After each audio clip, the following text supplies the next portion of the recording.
Back on the Sports Complex here on a Tuesday afternoon. We got a lot to get into today. We were off yesterday for the Rangers and Astros game, so today we'll get into our recap of what happened between Texas and Rice. Little bit of audio from Sark at his Monday morning presser. We'll get into Patrick's Big Fat Poll of the day. Mike Craven was on Hook 'em Up talking all things college football. We'll talk all things college football as well. Maybe get into a little NFL, maybe a little MLB. We'll get all that and get you ready for another Astros-Rangers game that is taking place. Pregame will be starting at 6:30 right here on the Horn. So we will get you ready for all that. Remember, you can join the conversation. 512-337-3776 is the Specs text line. 512-337-3776 is your Specs text line number. Join the conversation there. Tell us your thoughts on the weekend, your thoughts on college football, your thoughts on NFL coming up. Whatever you got, send it in to us and join the conversation here on the Sports Complex. Let's get started, though. It was a eventful enough Saturday for everybody watching Texas football. It was one that, the game did not go the way everybody wanted to. This was a team that you should have definitely had a little bit better outing against, especially in the first half. The second half wasn't terrible, and then you got into the prevent defense, and Malik Murphy was out there and some second-teamers, and we saw some more mistakes. But the first half, let's go with some positives first of this game. Again, it's Rice. There's, you can take some things out of this game, and some others you're just going to have to let go. The defense looks solid, though. That defense, you're able to go out against a guy who knows what you're kind of going to do. Rice had been game planning for this for a long time.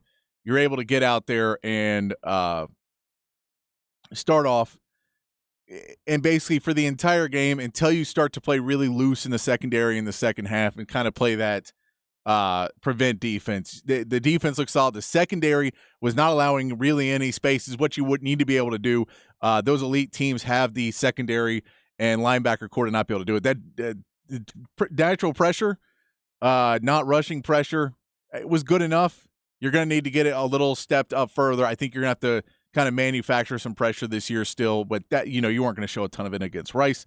And 27 rush yards. I mean, that's something a lot of teams, again, it's Rice, so let's not get too excited. I don't want to get too excited about the defense, but 27 rush yards for the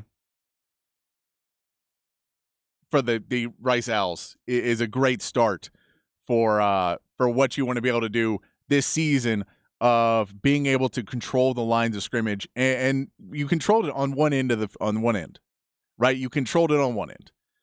Unfortunately, on the other end, you did not control it. There was no control of the offensive line, and that it was a bad start. You came out.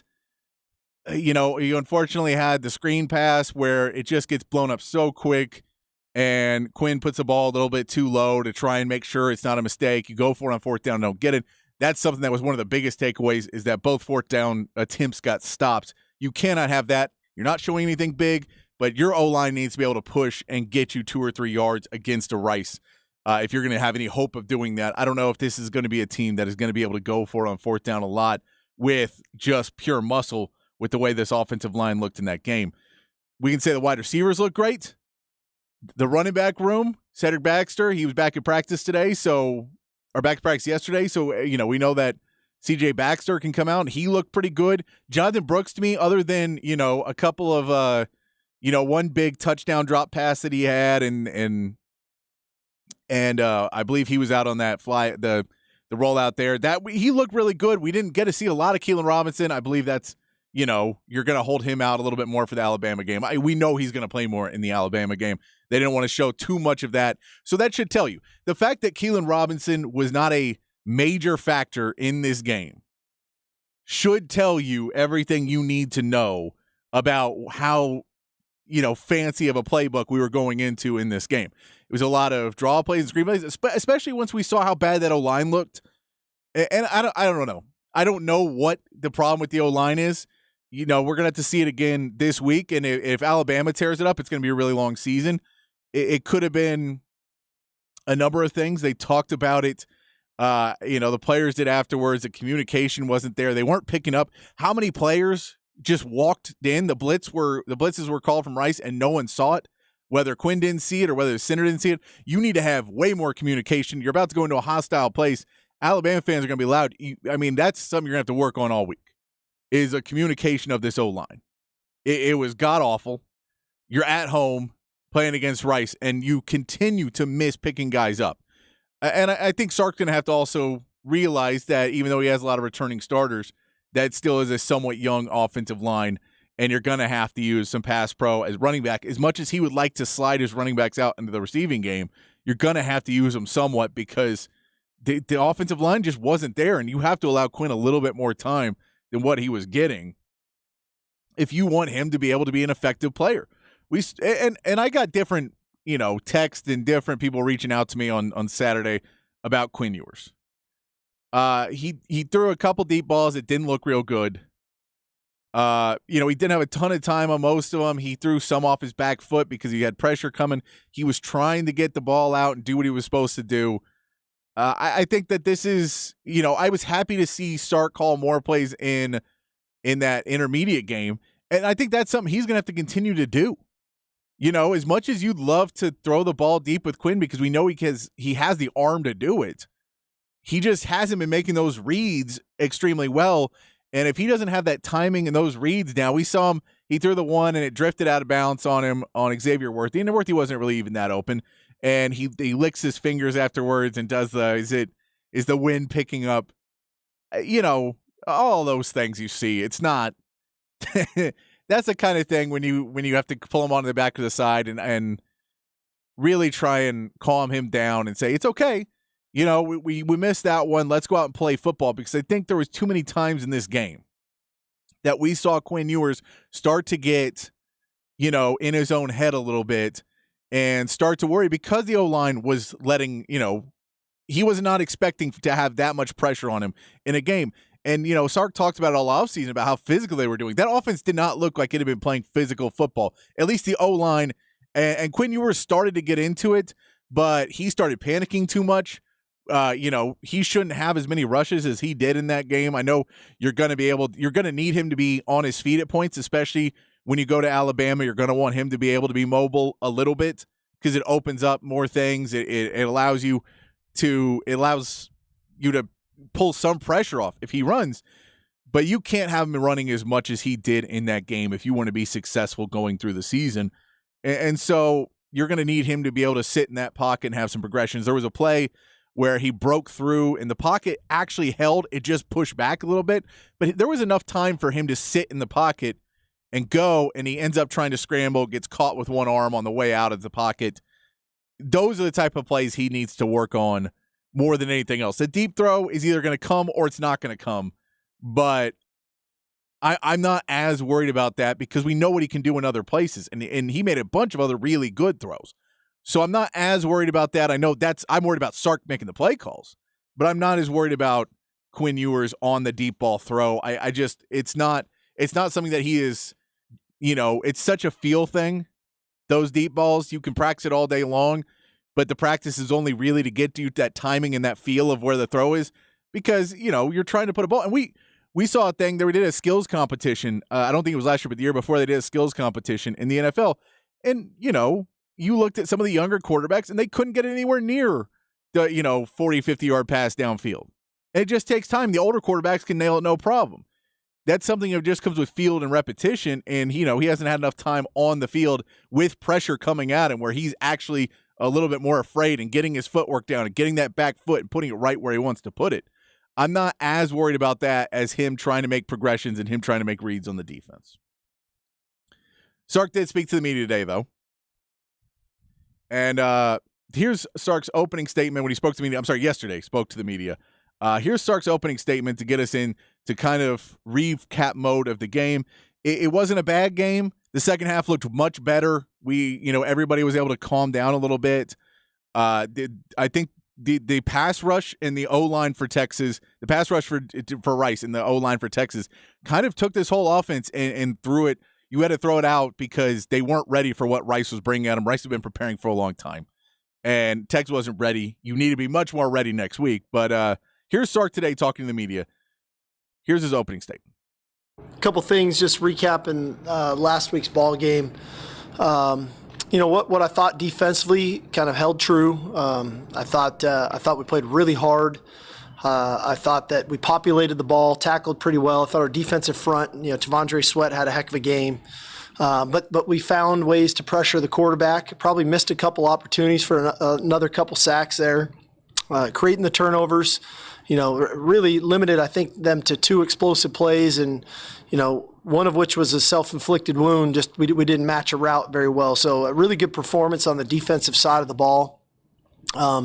Special teams was a little hit and miss in that we did some things really well. A couple things, you go back and watch the tape, we'd like to do it a little bit better. But that's, like I said, that's what week 1 from week 2 is. And then offensively, again, just that inconsistency early on, especially at the line of scrimmage. We made some errors up front that were uncharacteristic for us. Very fixable things, which that's what we were working on here this morning, of getting those things tightened up. A couple things in the run game as well as in the pass game. A couple of the protection breakdowns, the 4th and 1 where we don't block a free hitter right at the point of attack. So that's the good thing, that when you go watch it, that the things that occurred are fixable. But like I touched on with the team, everybody on our team has room for improvement, coaches included, where we can be better going into week 2. Clearly, week 2 is a great challenge. Going to play Alabama in Tuscaloosa, Bryant-Denny Stadium. Should be a great night of football. I know that the key to the drill for us is focusing on what we need to do to prepare and getting ourselves in the right frame of mind, mentally, physically, and emotionally to play a 4-quarter, hard-fought, very physical game. We'll get more into Alabama stuff as the week goes on. We get into tomorrow. We'll play more of that audio. But looking at what Sark has to say, it is. There's problems that you need to fix. And, you kind of wish you saw a little bit more on the defensive end to fix. But, this is an Alabama team that has an offense that is question mark. So that side of the ball should be fine. The real question is, can Texas offense move forward? And it's that O-line and trying to fix the problems of, just trying to suss out what this team is going to be able to put together. And I think on the field is going to be a big step forward that Quinn is going to have to take, because you're going to be able to need him to be able to read these defenders, read some of these blitzes, and maybe check into some things, or maybe change his progressions a little bit to understand to go to the intermediate or go for the quicker pass if this O-line is not holding up. But this is something they're going to be working on a lot this week. Just trying to get this offensive line stepped up into a better game. But the defense looked very good in that game. He was asked about the defense playing faster and just playing a bit more confident. Here's Sark on the defense playing faster and a little bit more confident and loose as the game went on. Well, I do think we're playing faster. I do think there's a level of trust now, and I think that all goes back to the continuity of the coaches, and then the experience of some of those players that we have, and then the younger players trusting the older players and trusting the coaches. And so, in turn, I do think, because each player's had the same coach this whole time since we've been here. The scheme, the system has remained the same the whole time that they've been here. They're developing and understanding the nuances and how things are supposed to fit and how they're supposed to go and how coverages are supposed to work together. That inevitably allows you to play faster. And then there's the trust factor that when you trust it all, then you can really go cut it loose. And I think the guys are doing that. That's really what the biggest part of that defense was, though, is everybody seems to be in the right spot at the right time. There was basically one play in that game where David Benda just misread the play and didn't get over on a motion correctly, and they were able to get some good yardage out of it.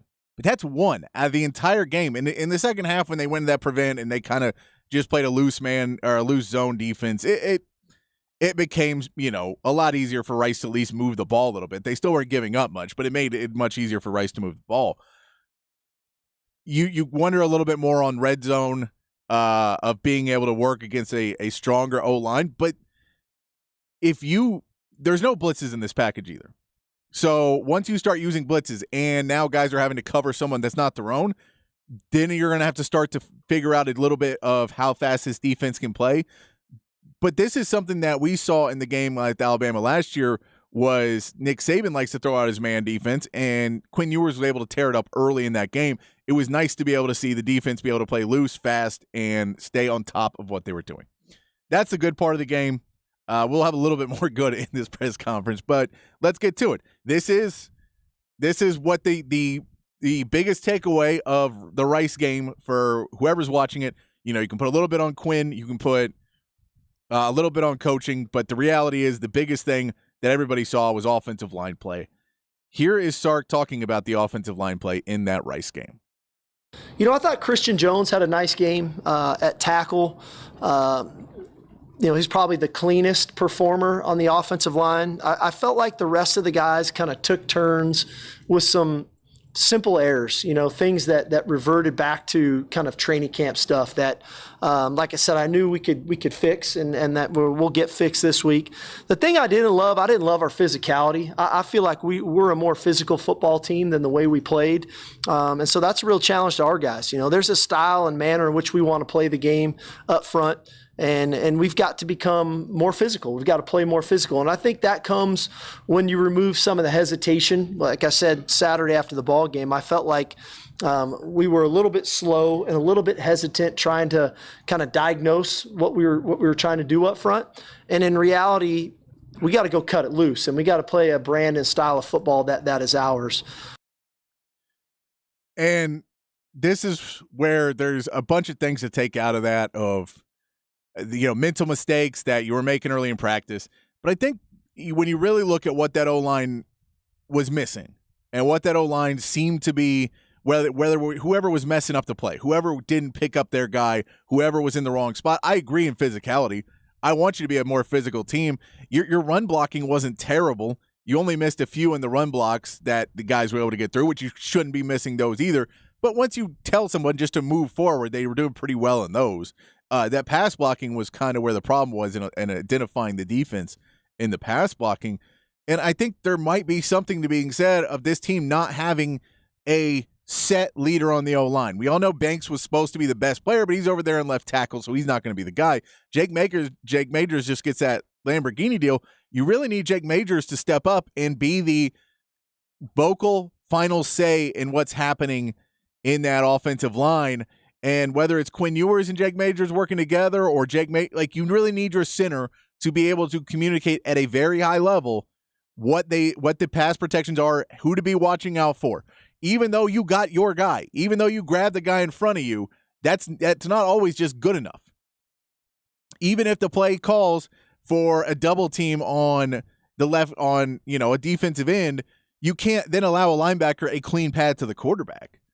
And it felt like there was too many times in that game that they were doing what they were supposed to do on the playbook, and there was no adjustment for whatever Rice was doing. And while you've been working on the Alabama game plan for a long time, and you've had coaches breaking down every type of defensive, rush they didn't show anything against Middle Tennessee State defensively. We know they have a new DC, and I know Nick Saban likes to do things his way. And, the playbook doesn't change that much, but there's going to be some different blitz packages that are going to show up in that game that hasn't been done by Alabama before. And you're going to have to figure those out, and you're going to have to communicate in a very hostile, loud environment. And I don't know if the Texas O-line is ready for that. I mean, if I'm Sark, I'm blasting music or I'm blasting crowd noise. I'm blasting stuff in that practice, and I'm trying to send every different blitz I can at it. And every time it doesn't work, you got to go back and figure out how to pick up those defenses because you cannot allow for free shots at the quarterback, and there was way too much of that in a Rice game. On the positive, we did get to see a bit more of the running game. And we got to see what Jonathan Brooks could do. We got to see what Cedric Baxter could do. We saw what Jaden Blue could do. We got to see what a lot of the guys could do in that backfield. And again, we didn't see Keelan Robinson. He was not really a factor in this game. But we got to see a lot of other guys. Here's Sark talking to the media yesterday about the running game for Texas. Yeah, CJ's back at practice today, which was a positive. The run game-wise, There were moments when it looked really good, and I thought we started to find a little bit of rhythm there.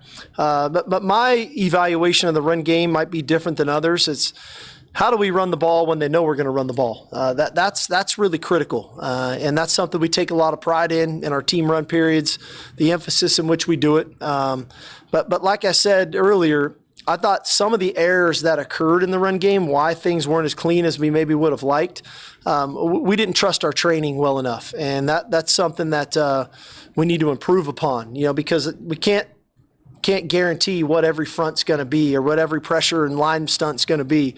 So we got to trust our training and use our fundamentals and use our techniques and improve upon those to make sure, regardless of what the look is that we get, that we block it accordingly and that we do it with a level of physicality that is up to our standard. And there goes the offensive line again. The running backs look good. The offensive line could have looked better in every aspect of the game. But the running backs, we got to see Jonathan Brooks. He definitely looked like the most cerebral runner of the group, of a runner that has just seen the game at a college level for more time. CJ Baxter definitely came out and had some moments and had some runs in there where you saw every bit of potential. But on every down, who you trust on third down to try and get you that extra 3 yards, who you trust on third down, for me, it was still Jonathan Brooks in that game of who I trust on third down. I know the low ball, I know the touchdown drop. There was some big plays he missed, but I still trust him as he was the one that could go into a pile and push the ball forward. As Sark said, when they know you're going to run, still be able to run the ball. That, to me, was Brooks in that game. But I think we'll see a combination, and Sark will show he wants to throw the ball. He wants to throw the ball. And even if that is short passes to the running back, he wants to do that. And so we're going to see that to a certain extent throughout this game or throughout the season. I don't know if we saw on the depth chart that was released before the game that CJ Baxter was the number 1 running back. I don't think many people were expecting that, but we got to see that. We got to see that CJ Baxter came in and played some good minutes until he got hurt. He's back at practice. We saw Savion Red even get some time at the end of that game. We saw everybody get to come in and play. Jaden Blue looked really good for a guy that's not even mentioned in that group. But if you had those change of pace backs, I still just want to see one running back take it. And I didn't see the running back who went in and took it. We know Jonathan Brooks had the early touchdown. CJ Baxter probably the best run. I don't know who's taking it, though. And that is what I want to see in that game was one running back step out and be the guy and be the running back that was going to take over for Texas this year. And I can't complain that it looked like there was 3 that could do it at a higher level, the 3 guys that could be, good running backs. But it's like that age-old adage at quarterback that if you have 2 quarterbacks, you have no quarterbacks. If you have 3 running backs, I feel like there's a part of it where you'd still prefer to have 2 and 1 really good one. You'd like to have the situation you had last year where as good as Roschon was, who Bijan Robinson is. You'd like to see that, and I'd like to see one of those guys, and it may be CJ Baxter, but week 2 is now the week to do that. We saw them play well, and it's going to be with this offensive line, being able to communicate behind the offensive line, being able to hear what they're talking about, and being able to see and help communicate behind the line of scrimmage, because that is what's going to be necessary, because guys are going to be coming in, and sometimes those holes that they open up, you're going to see, especially week 2, but as these good defensive coordinators across the Big 12 start game planning for you, you're going to see a lot more guys coming straight up the middle and safeties and linebackers coming to try and take a running back's head clean off. You're going to see that. We got some more sound. We'll try and get to it a little bit later, but let's get to Patrick's Big Fat Poll of the day. Patrick's Big Fat Poll of the day on the Horn. Patrick's Big Fat Poll of the day today. You can join the conversation. 512-337-3776. That's 512-337-3776 is the text line. Text us in. Let us know what your answer is to this question. Let us know why and join the conversation with us. And what I want to know today, real simple. Who was your MVP for week 1 against Rice? Who was your MVP? It's Jalen Ford's up there. Alfred Collins had a game. Tavondre Sweat had a game. That D-line looked really good, the interior D-line. Is it one of those guys? Jalen Catalon had a good game. Is it him? Is it a Jonathan Brooks? Is it a CJ Baxter? Is one of those guys your MVP? I don't think anybody's giving it to Quinn, but you could. Is it Xavier Worthy? Man, Xavier Worthy looked like the wide receiver that we remembered from a few years back. And I know, again, it's Rice. We all know it's Rice. It's Rice. We know. Who was your MVP for week 1 against Rice? Send that in. 512-337-3776.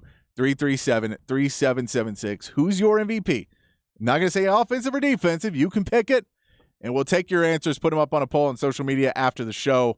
But I want to know who you got, who you think it is that Texas really leaned on in this game and came through and is going to be ready for another big performance in week 2.